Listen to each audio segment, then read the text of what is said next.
জিভ বার করে দেখেছেন? ও হে হরিদাস পাল, দিলীপ ঘোষ, তোমারে বলতে চাই ওটা মুসলমানদের বাপের সম্পত্তি, বাপের সম্পত্তি, বাপের সম্পত্তি। High court, Raj Bhavan, brigade parade ground থেকে শুরু করে ফোর্ট উইলিয়াম ওয়াকাবের সম্পত্তি। সায়নী ঘোষ বলছে যে সায়নী ঘোষ বলে লাগাও, সেই সায়নী ঘোষ বলছে অভিষেক আমার 6 মাস আগে বিয়ে করেছে, 6 মাস আগে বিয়ে করেছে, আমার পেটে অভিষেকের কচি, বলেছে না? বলেছে তো অভিষেকের কচি রয়েছে আমার পেটে। আচ্ছা, মিমি চক্রবর্তী আর এক সাংসদ, সে কি বলছে? মিমি চক্রবর্তী বলছে আমারে না বিয়ে করার প্রস্তাব দিয়েছিল, আমাকে ফ্ল্যাটে ডেকেছিল, বাবা যাইনি, ওর কলে পড়িনি। আবার লন্ডনে নাকি বান্ধবী রয়েছে, তার নাকি তার সঙ্গে সম্পর্ক, তার অ্যাকাউন্টে নাকি কোটি কোটি টাকা রেখেছে, কি জানি আবার 5-7 দিন পরে বেরোবে কিনা। এই লন্ডন থেকে বলবে আমার পেটেও যে কচি রয়েছে এটা অভিষেক ব্যানার্জি। এরা লুম্পেন, এরা জোচ্চোর, এরা চোর, এরা দুর্নীতিগ্রস্ত, মানুষ এদের শেষ করে দিয়েছে।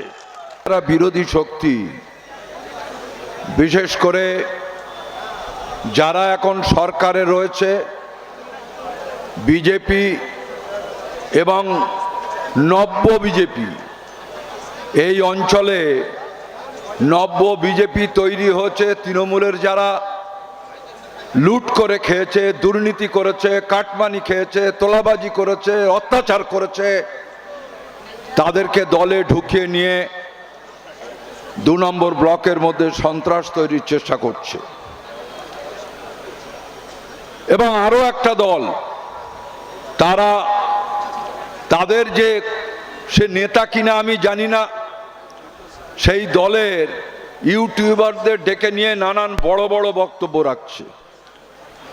আমি আপনাদের কাছে বিনম্রভাবে বলতে চাই, সিপিআইএম কে দেখাবেন না ঘরে ঢুকে গেছিল। সিপিআইএম পার্টি হচ্ছে 106 বছরের পার্টি, 106 বছরের পার্টি সিপিআইএম। হাজার হাজার কমরেড খুন হয়েছে। আমাদের পার্টির যে প্রতিষ্ঠাতা কমরেড মুজফফর আহমেদ, 20 বছর ধরে জেলে ছিলেন কমরেড মুজফফর আহমেদ। তার জানা দরকার এই 2 নম্বর ব্লকের মাটিতে বর্গা আন্দোলনের প্রথম শহীদ কমরেড পরিমল সরকার, তাকে যোদ্ধাররা জ্যান্ত ভেড়ির বাঁধে তাকে পুঁতে দিয়েছিল, তার জানা দরকার। এখানে বসে আছে 2016 সাল, 2011 সালের পরে নাকি আমাদের খুঁজে পাওয়া যেত না। 2016 সালে এই যে আপনার মহিষ গদি,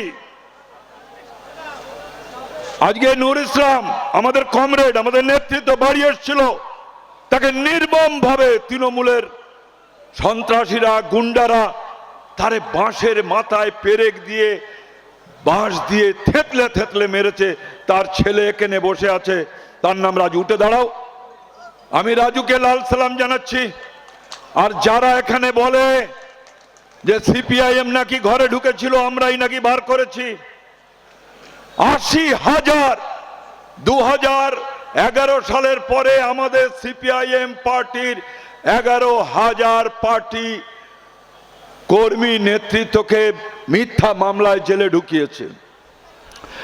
আমি আমডাঙ্গাকে স্যালুট করি। আমডাঙ্গায় যে লড়াই 2018 সালে যে পঞ্চায়েত ছিল, জনগণের পঞ্চায়েত, মানুষের পঞ্চায়েত, জ্যোতি বসুর নেতৃত্বে যখন সরকার গঠন করতে যাবে 1977 সালে 21 জুন কমরেড জ্যোতি বসু বলেছিলেন আমি রাইটার্স বিল্ডিং থেকে ক্ষমতা পরিচালনা করব না, আমি ক্ষমতা বিকেন্দ্রীকরণ করব। রাইটার্স বিল্ডিং থেকে ক্ষমতা পরিচালনা করব না, জনগণের হাতে ক্ষমতা তুলে দিল। ত্রিস্তর পঞ্চায়েত, গ্রাম পঞ্চায়েত, পঞ্চায়েত সমিতি, জেলা পরিষদ, বাজেটের অর্ধেক টাকা উন্নয়নের জন্য দেয়া সেই পঞ্চায়েত, পৌরসভা 18 বছর ভোট হয়নি, 5 বছর অন্তর নির্বাচন, 5 বছর অন্তর পঞ্চায়েত নির্বাচন। আপনারা জানেন বাজেটের অর্ধেক টাকা তুলে দেওয়া হচ্ছে গ্রামের নির্বাচিত প্রতিনিধিদের হাতে। সেই টাকা আসবে, গ্রামে কোথায় টিউবওয়েল বসবে, রাস্তা হবে, কোথায় বিদ্যুতের খুঁটি বসবে, গ্রাম সংসদ বসিয়ে, পঞ্চায়েত সদস্য নয়, আইন হলো আইন, গ্রাম সংসদকে বসিয়ে তারা ঠিক করবে কোথায় কি হবে। মোড়ল হবে না পঞ্চায়েতের নির্বাচিত সদস্য, প্রধান হবে না, পঞ্চায়েত সমিতির সভাপতি হবে না, সেই পঞ্চায়েত লুটের পঞ্চায়েতে পরিণত করেছে। আমরা আলোচনা করেছি, পর্যালোচনা করেছি, এবারে নির্বাচনের পর্যালোচনা করেছি। আমি সবটা বিস্তারিতভাবে আপনাদের সামনে বলতে চাই না, শুধু দুটো বিষয় আপনাদের সামনে তুলে ধরব। প্রথমত হচ্ছে, আমরা জনগণের কাছে বলতে পারি না যে আমরা সরকার তৈরি করব, কারণ ইলেকট্রনিক মিডিয়া, প্রিন্ট মিডিয়া যেভাবে বাইনারি বহু বছর ধরে করছে, হয় বিজেপি নয় তৃণমূল, মানুষ আমাদের উপরে ভরসা করতে পারেনি। এই একটা দিক যেমন আছে, তেমনি আর একটা দিক হচ্ছে, সেই দিকটা হলো যে মেরুকরণ হয়ে গেছে হিন্দুত্ব, হিন্দু ভোট, হিন্দু রাষ্ট্রের নাম করে হিন্দুত্ববাদ খাড়া করলো বিজেপি। আর একটা বিষয় হচ্ছে যে মুসলিমদের মধ্যেও দেখবেন যে একটা অংশের মুসলমান, তারা তৃণমূল কংগ্রেসের যে অত্যাচার, অনাচার, অবিচার এবং মুসলিমদের সঙ্গে যে বিশ্বাসঘাতকতা, তারা যখন বুঝতে পারলো যে মমতা ব্যানার্জি মুসলিম সম্প্রদায়ের জন্য নয়, সে হচ্ছে আরএসএস, মোহন ভগবতের দ্বারা পরিচালিত বিজেপির আর একটা টিম, এইটা যখন বুঝতে পারলো, যখন তৃণমূলের পর থেকে একটা মুসলিম সম্প্রদায়ের মানুষ সরে আসতে লাগলো, কিন্তু তবুও মুসলিম সম্প্রদায়ের মধ্যে ভয় কাটেনি। তার জ্বলন্ত প্রমাণ হচ্ছে আমাদের হাড়োয়া বিধানসভা। এখানে যদি দেখা যায় যে বিজেপি যা ভোট পেয়েছে, আমাদের যে সমর্থিত প্রার্থী ছিল সে যা ভোট পেয়েছে, দুটো ভোট যদি এক জায়গায় করা যায়, তাও তৃণমূলের মাতিন সাহেব কিন্তু জিতে গেছে 8,000 ভোটে। অর্থাৎ এইরকমও ঘটনা ঘটেছে। আমি আপনাদের যন্ত্রণা জ্বালা যেমন আমাদের আছে, বুকের মধ্যে নিয়ে আমরা ঘুরেছি। আপনারা রাস্তায় বেরোতে পারেননি, কারণ একটা সার্টিফিকেট পাবো না, সামান্য কোনো সুযোগ সুবিধা পাবো না, নানান ধরনের আপনাদের উপরে অত্যাচার, ভোটের নামে ভোট লুট করা। আজকে দেখতে পাচ্ছেন তো 1.5 মাস হয়নি। আমি আপনাদের কাছে চিরকৃতজ্ঞ হয়ে থাকবো। আমার খুব ভালো লাগছে, আপনারাই হচ্ছেন এখানে মঞ্চে, আমি বলছিলাম যে মঞ্চে যারা বসে আছে নেতা না, আপনারাই হচ্ছেন নেতা। আপনাদের আমি স্যালুট করছি, আপনারাই হচ্ছেন নেতা। মঞ্চ ছোট জায়গা, আর সবাই মঞ্চে ওঠা উচিত নয়। এখানে বহু মানুষ আছেন যাদের নাম আমি বলতে পারি মঞ্চে ওঠার জন্যে, কিন্তু সবাইকে মঞ্চে তোলা যায় না। আপনাদের কাছে বলতে চাই, এই 2 নম্বর ব্লকে বলেছে, ইমতিয়াজ বলেছে 20শে জানুয়ারি এখানে ডেপুটেশন দিতে আসা হয়েছিল। আমরা এখানে এসআইআরে, যেখানে অ্যাডজুডিকেশনে লক্ষ লক্ষ লোকের নাম বাদ গেছে, সেই জায়গায় দাঁড়িয়ে বলতে এসেছিলাম, এইআরও মানে বিডিও, ইআরও মানে এসডিও এবং ডিএম থেকে শুরু করে তাদের কাছে আমরা স্মারকলিপি পাঠাতে আমরা চেয়েছিলাম। কেন? যে বৈধ ভোটার, অসংখ্য বৈধ ভোটারকে বাদ দিল। 27 লক্ষ ভোটার যারা বাদ রয়েছে, যারা এখনো ট্রাইব্যুনালে যাদের নাম ঝুলে রয়েছে, কবে হবে জানি না। আমরা রাস্তা ছাড়ছি না, বিডিও এবং এসডিও, আমরা ডিএম এর কাছে বিক্ষোভ দেখাবো অবিলম্বে। যে 27 লক্ষ নাম আজকে ট্রাইব্যুনালে রয়েছে, তাদেরকে হিয়ারিং করতে হবে। আর যাদের ডিলিট হয়ে গেছে, আমরা হাইকোর্টে কথা বলেছি, তারা ভয় পাবেন না। জুলাই মাসের 1 তারিখে আমাদের ফিরদৌস শামীম মারুন আইনের কথা বলবে, আপনারা সেই নামগুলো জড়ো করুন, আমরা আপনাদের পাশে থাকবো। একটা বৈধ ভোটার নাম যাতে না বাদ যায়, তার জন্যে যা করার আমরা সমস্ত রাস্তায় থাকবো, আমরা হাইকোর্টেও যাব, দরকার হলে সুপ্রিম কোর্ট পর্যন্ত আমরা দৌড়বো। বড় মস্তান হয়ে গেছে না। এখানে 2 নম্বর ব্লকে ব্লক সভাপতি মনিরুল, এখানকার সভাপতি মনোয়ারা বিবি লেখাপড়া জানে না, নাম সই করতে পারে না, কোন রকম নাম সই করে তোলাবাজি করছে, তোলাবাজি। আর মাটি কেটে খেত, মাটি কাটাটা কোনো অপরাধ না, দিনমজুর যারা মাটি কেটে খায়, পরিশ্রম করে খায়, তাদের আমি স্যালুট করি। কিন্তু এই মাটি কাটা, আরো মাটি কাটা 2 নম্বর ব্লকে রয়েছে, কিন্তু রাতারাতি তৃণমূলে ঢুকে গিয়ে কাস্টমাটির তৃণমূলের ব্লক প্রেসিডেন্ট হয়ে রাতারাতি 2টো স্করপিও গাড়ি আর কোটি কোটি টাকা। তোমাকে ছাড়া হবে না মনিরুল, তোমাকে ছাড়বো না। আব্দুল মান্নান ছাড়া হবে না। কোষাধ্যক্ষ আসের আলী তোমাকে ছাড়া হবে না। আর এই যে আবার কেস ওপেন করব, এই যে নূর ইসলামকে যারা মেরেছে, বিকাশ বাবুর সঙ্গে কথা বলবো রিওপেন করা যায় কিনা কেসটা। শাহাবুদ্দিন কোথায় আছে রে? শাহাবুদ্দিন মহিষগদিতে, তারা টেনে বার করব ওই মহিষগদির গ্রাম থেকে, তারা টেনে বার করে কোর্টে তুলবো, বিচার করব, জনগণের আদালতে তুলবো। শাহাবুদ্দিন এবং তার দলবলকে কেঁদে ফেলছিল রাজু, তার বাপের খুনিদের কথা বলতে বলতে আমার বাড়িতে গিয়ে কেঁদে ফেলছিল। ছাড়া কারো হবে না। দুর্নীতি রন্ধ্রে রন্ধ্রে, তৃণমূলের কথা কি বলবো। আমি অনেক মিটিংয়ে বলেছিলাম নির্বাচনের আগে যে তৃণমূল কংগ্রেস ক্ষমতায় থাকতে পারবে না, ক্ষমতায় আসতে পারবে না, কিন্তু বিশ্বাস করুন এখনো আঙুলের কালি ওঠেনি। দলটা শুধু ভেঙে গেল, বিলীন হয়ে গেল না। যে দলটা তৈরি করেছিল ওই মাননীয় মুখ্যমন্ত্রী ছিলেন প্রাক্তন মমতা ব্যানার্জি, তাকে পর্যন্ত তৃণমূল থেকে তাড়িয়ে দিল। শিক্ষা, স্বাস্থ্য সমস্ত কিছু ধ্বংস হয়ে গেছে। 8,500 স্কুল বন্ধ। স্কুলে পড়ে কারা? বড় লোকের ছেলেরা কেজি স্কুলে পড়ে। বড় লোকের ছেলেরা 3,000 টাকা টিউশনি ফিস দিয়ে ইংলিশ মিডিয়ামে যায়। তাহলে পড়ে কারা? গরিব ঘরের ছেলে মেয়ে। বামফ্রন্ট তৈরি করেছিল। আজকে স্কুলের, প্রাইমারি স্কুলের মাস্টার মশাইদের ছিল 100 টাকা বেতন, 25,000 টাকা বেতন। হাই স্কুলের মাস্টার মশাইদের আজকে 80,000 টাকা বেতন। হেডমাস্টারের 1 লক্ষ টাকা বেতন।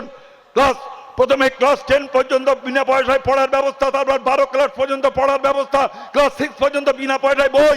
বুদ্ধদেব ভট্টাচার্য গরিব ঘরের ছেলে মেয়েদের সাইকেল দেওয়ার ব্যবস্থা করেছিল। বামফ্রন্ট, বামফ্রন্ট, বামফ্রন্ট। আজকে শিক্ষা ব্যবস্থায় কি দেখলাম? কলেজগুলোতে লুম্পেনদের আড্ডা। উচ্চ শিক্ষা মানে কলেজ, বিশ্ববিদ্যালয়। সেই বিশ্ববিদ্যালয় এবং কলেজগুলোতে লুম্পেন।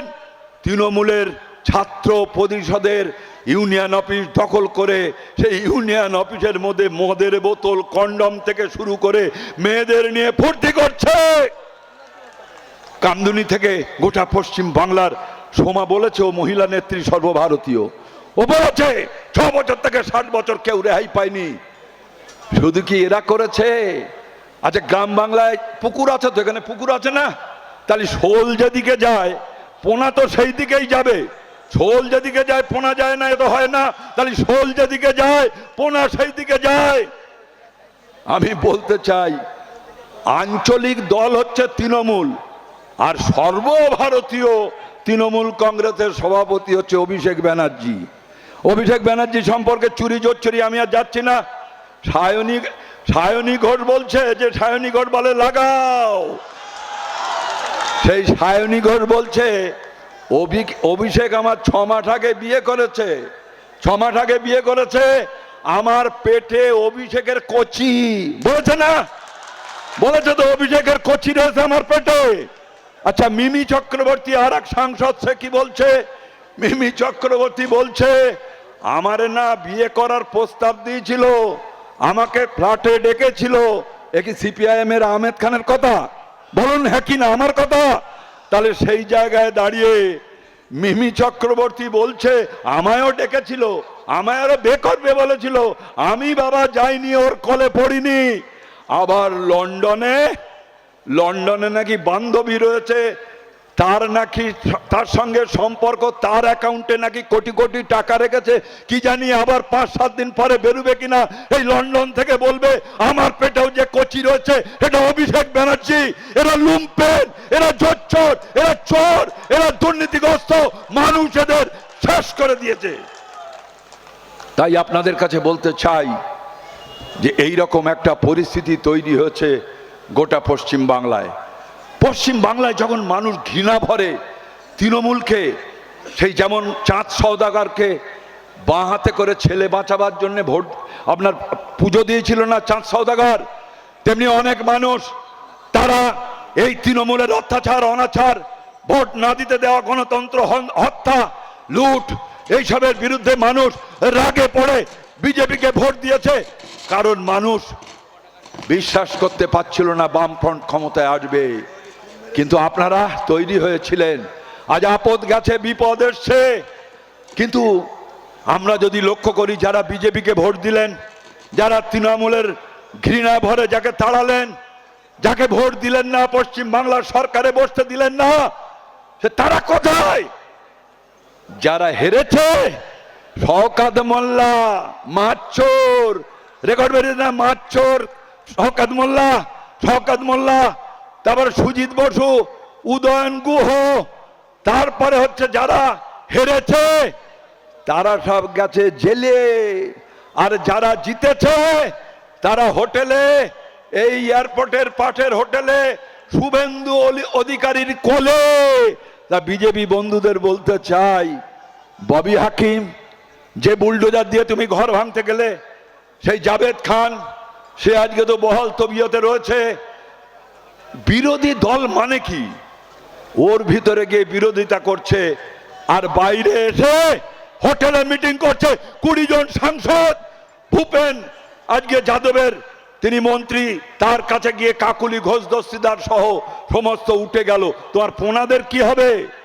আর যদি গ্রামের যা লোক জড়ো হয়েছে, আমরা আইন হাতে নেব না, ঠিক টাইমে ব্যবস্থা হবে। জনগণ যে রাস্তায়, আইনের রাস্তায় গেলে আইনের রাস্তায় এদের আমি ছাড়বো না বলেছি, আরো যারা আছে ছাড়া হবে না। কিন্তু আপনাদের বলতে চাই যে বিজেপি আজকে 2 নম্বর ব্লকে দেখছি নানান ভাবে এই তৃণমূলের নব তৃণমূল, বসিরহাটে গন্ডগোল লেগে গেছে, বসিরহাটে দেখছেন না, মোতাবাড়িতে বা অন্যান্য বিভিন্ন জায়গায় দেখছেন না যে তৃণমূল নব্য তৃণমূল আর হচ্ছে আদি নব বিজেপি আর হচ্ছে আদি বিজেপি।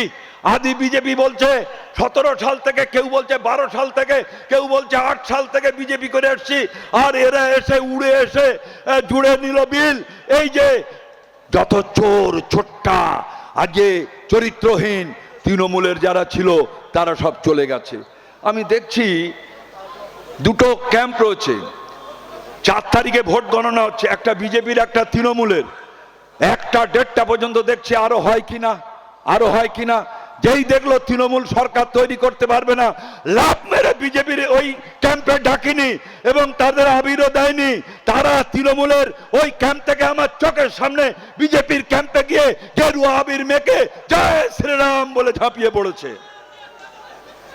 পড়েছে। আপনাদের কাছে বলতে চাই, আমি এখানেও অনেক মুসলিম যারা অত্যাচারিত হয়েছে দেখছি বিজেপিতে লাইন দিয়েছেন। সাম্প্রদায়িক দল তো বটেই, ও দল হিন্দুর না, গরিব খেটে খাওয়া হিন্দুর না, হচ্ছে আদানি আম্বানিদের। কিন্তু আমি বলতে চাই যে মুসলিম সম্প্রদায়ের মানুষ, আমি প্রশ্ন করতে চাই, যারা বিজেপিতে জয়েন করলেন, একবারের জন্য আপনারা ভেবে দেখেছেন যে এই দলে 294টা আসনের একজনও মুসলমান প্রার্থী দেয়নি বিজেপি? কি ঠিক না বেঠে? একটা প্রার্থী দিয়েছে? দেয়নি। গোটা ভারতবর্ষে একজনও বিজেপির মুসলিম সাংসদ নেই।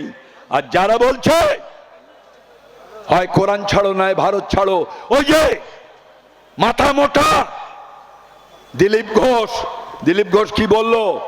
রেড রোডে অনেক দিন থেকে নামাজ পড়া হয় আমাদের বামফ্রন্টের আমলে, ও তো পার্মানেন্ট ভাবে দেয়া যায় না, অস্থায়ী ভাবে দীর্ঘদিন থেকে নামাজ পড়া হয়। কি বললো দিলীপ ঘোষ বলছে হরিদাস পাল নাকি? হ্যাঁ, রাস্তা আটকে নামাজ পড়বে হরিদাস পাল? দরকার হলে বাংলাদেশে যাও, পাকিস্তানে যাও, সরকার বদলেছে, লোক পাল্টেছে, বুঝে নাও, এখানে ওসব করতে দেব না। ও হে হরিদাস পাল, দিলীপ ঘোষ, তোমারে বলতে চাই, ওটা মুসলমানদের বাপের সম্পত্তি। আপনারা কেউ জানেন কিনা আমি জানি না, হাইকোর্টে যান, অনেকে হাইকোর্টে যান, একেবারে হাইকোর্ট থেকে ফোর্ট উইলিয়াম পর্যন্ত, high court, Raj Bhavan, brigade parade ground থেকে শুরু করে ফোর্ট উইলিয়াম, ওয়াকাবের সম্পত্তি 2555 বিঘা সম্পত্তি ওয়াকাব ওয়াকফ আর ওই সম্পত্তি লুট করতে চায় নরেন্দ্র মোদী। দিলীপ ঘোষের জানা দরকার, বিজেপি বন্ধু যদি আমার কেউ বক্তব্য শুনে থাকেন জেনে নিন, হ্যাঁ হরিদাস পালেদেরই জমি, আজকে সেখানে নামাজ পড়তে দেয়া যাবে না। অথচ যোগার নাম করে দিলীপ ঘোষ একেবারে হাঁটু গেড়ে জিভ বার করে দেখেছেন কি করছে, যোগ ব্যায়াম করছে, যোগ ব্যায়াম, বুড়ো বয়সে ভীমরতি ধরে যোগ ব্যায়াম করছে দিলীপ ঘোষ। সর্বনাশা শক্তি এসছে। আমি এর আগে গোলাবাড়িতে গরু কাটা নিয়ে বলেছিলাম, আমি এখানে মাঠ দেখতে এসেছিলাম, এই যে রেবা সুইটস, এই যে মদনপুরের মোড়ে রেবা সুইটস, নারায়ণ ঘোষ আমার সঙ্গে খুব পরিচিত। নারায়ণ ঘোষকে বললাম কিরকম, বলে আমার খাটালে দুটো গরু আছে। তা বললাম কি হলো, বলে আহমেদ ভাই বিক্রি করতে পারিনি। বলে কেন, বলে ওরে রেখে দিয়েছিলাম যেটু ভালো করে যত্ন আত্তি করে কুরবানির সময় বিক্রি করব, সেভাবে বিক্রি করতে পারিনি, এখনো রয়েছে। আমি বললাম 1.5 বছর দুধ দেয়, বলে না না 11 মাস 12 মাস দুধ দেয়, তাই এই গরু আমি কি করব, মুসলমানরা যদি না নেয়। বড় বড় কথা বলছে। গোটা পৃথিবীতে গোলাবাড়িতেও বলেছি, মাংস, এই যে গরুর মাংস আর মহিষ মাংস রপ্তানিতে ব্রাজিল 1 আর আমাদের ভারত হচ্ছে আপনার 2 নম্বর। 7টা কোম্পানি আছে উত্তরপ্রদেশের যোগী আদিত্যনাথের, নামগুলো শুনলে মনে হয় মুসলমানের। আল কবির এক্সপোর্ট, অ্যারাবিয়ান এক্সপোর্ট, এইসব নাম আমি বলতে সময় নষ্ট করতে চাইছি না। এরা মুসলিম নাম, কিন্তু এরা হিন্দু। হাজার হাজার কোটি টাকা আয় করছে, 250 কোটি টাকা এই নির্বাচনে বিজেপির নির্বাচন ফান্ডে 250 কোটি টাকা দিয়েছে নরেন্দ্র মোদী যোগী আদিত্যনাথের। মুসলমানরা বলেছে জাতীয় পশু হিসেবে ঘোষণা করা হোক, আমরা গরু খাবো না। কে বলেছে গরু খাবে? গোটা ভারতবর্ষে মুসলমানরা শপথ নিয়েছে আমরা গরু খাবো না। গরু তোরা কি করবি, তোরা বোঝ। তাই আপনাদের কাছে বলতে চাই, কঠিন পরিস্থিতি, বুলডোজার চলছে, বেআইনি ভাবে নানান ধরনের আক্রমণ নামিয়ে এনেছে, হকারের উপরে আক্রমণ, বস্তি উচ্ছেদ হচ্ছে, আবার নতুন নতুন কালা কানুন।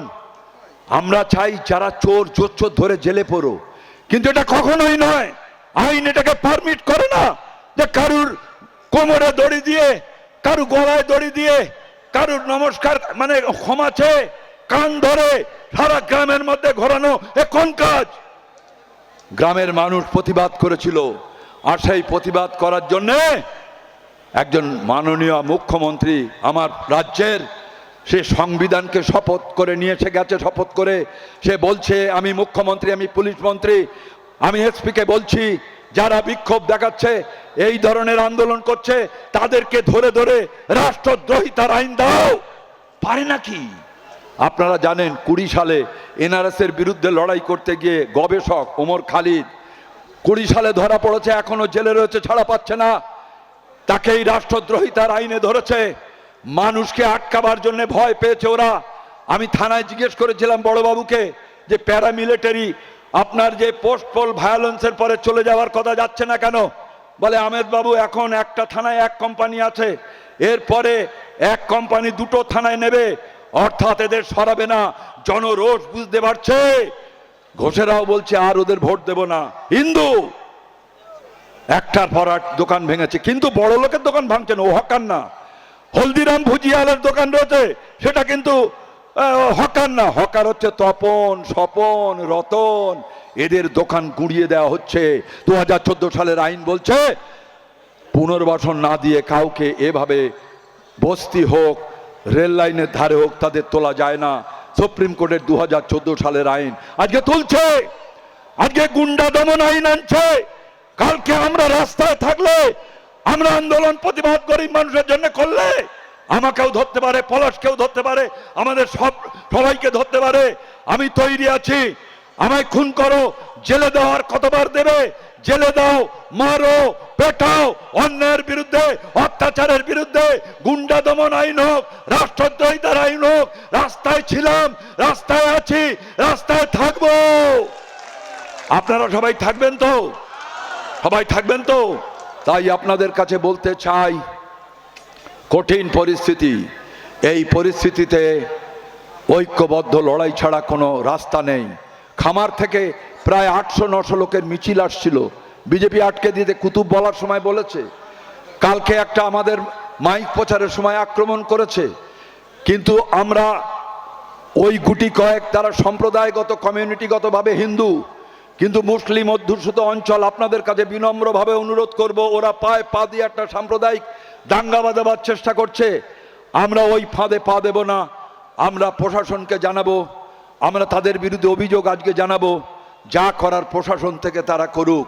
তাই আপনাদের কাছে শেষ আমি বলে যেতে চাই যে যারা বিভিন্ন একটা দল আছে, তারা যারা বাধা দিচ্ছে, কেউ কেউ বলছে যে মানুষকে ভুল বুঝিয়ে গোলাবাড়ির মাঠে নিয়ে গেছে, আমরা বুঝতে পারিনি। তাদের কাছে আমি বারবার বলতে চাই, গোলাবাড়ির মাঠটা ছিল ছোট, আর আজকে এই যে কেষ্টমাটির মাঠ, আজকে 10,000 লোক ধরতে পারে। দেখে যাও যারা এই যে মিডিয়াকে ডেকে বলছেন। আমি যারা মিডিয়ার আমাদের ইউটিউবার যারা এসছেন, আমি আপনাদেরকে আন্তরিকভাবে অভিনন্দন জানাচ্ছি। আপনারাই আমাদের পাশে থাকুন। আপনার ওই যে মিডিয়া হাউস আমাদের আর প্রচার করবে না। আমি কয়েকটা বড় বড় চ্যানেলের সাংবাদিকদের ফোন করেছিলাম, পরিষ্কার আমাদের বলল যে আমাদের মুখ বন্ধ করে দিয়েছে, আপনাদের কথা প্রচার করা যাবে না, এবং আগামী আরো খারাপ দিন আসছে। আমরা মিডিয়া হাউস থেকে এই আপনাদের লড়াই আন্দোলন করতে পারিনি, আরো পারা যাবে না। কারণ তাদের আবার কি দিয়েছে, তাদের সাম্মানিক ভাতা দিয়েছে, বলছে ওখানে বসে থাকো। আর এই চ্যানেলগুলোর মালিক হচ্ছে আদানি আম্বানিরা, গরিব হকারদের তুলে দিচ্ছে, আর হাজার হাজার বিঘে জমি বিনা পয়সা এদের দিয়ে দিচ্ছে। কৃষক আত্মহত্যা করছে, নরেন্দ্র মোদী তাদের ঋণ মকুব করে না। 1,30,000 কৃষক নরেন্দ্র মোদীর আমলে গলায় দড়ি দিয়েছে, বিষ খেয়েছে। তারা কি সব মুসলমান?